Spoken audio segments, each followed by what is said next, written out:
近年来，中共在东突厥斯坦进行着有计划、系统性的种族灭绝和反人类罪行的同时，编造一些虚假历史遗迹，彻底歪曲维吾尔族等突厥民族的历史文化。根据报道，中共在东突厥斯坦和田县八旗村新建了一座汉式玉堂古城。联合国数据显示，印度的全国人口在明年将超过拥有14亿人口的中国，成为世界上人口最多的国家。中国是世界上生育率最低的国家之一。中国预计其人口将于明年开始下降，比此前预计的时间提前了很多。根据统计，未来30年，超过一半的人口增加将发生在刚果、埃及、埃塞俄比亚、印度、尼日利亚、巴基斯坦、菲律宾和坦桑尼亚等8个国家。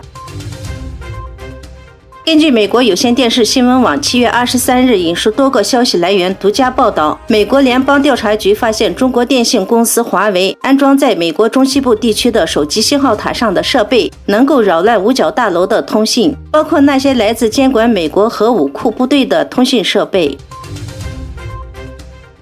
中国和俄罗斯于2017年宣布合作研发新型载客飞机的项目，今日传出两国在分摊利润和西方企业参与问题上的分歧加深。消息人士透露，俄罗斯不满中国想邀请西方企业参与这项价值500亿美元的项目。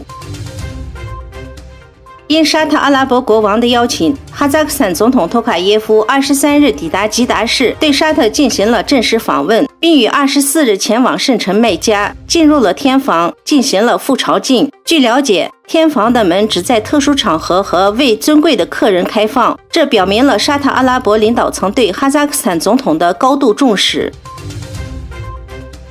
根据法新社消息，85岁的教皇24日抵达加拿大进行了访问，主要目的是为了教会在虐待原住民儿童丑闻中扮演的角色向幸存者道歉。该丑闻被加拿大全国真相与和解委员会称之为文化种族灭绝。报道介绍，从19世纪末到20世纪90年代，加拿大政府把15万名当地原住民儿童送到了教会开办的139所寄宿学校里生活。可那些孩子们被切断了与自己的家人、语言和文化的联系。一直在关注这个问题的维吾尔活动人士表示，他们希望教皇能为遭受中共种族灭绝和反人类罪行的维吾尔人做点什么。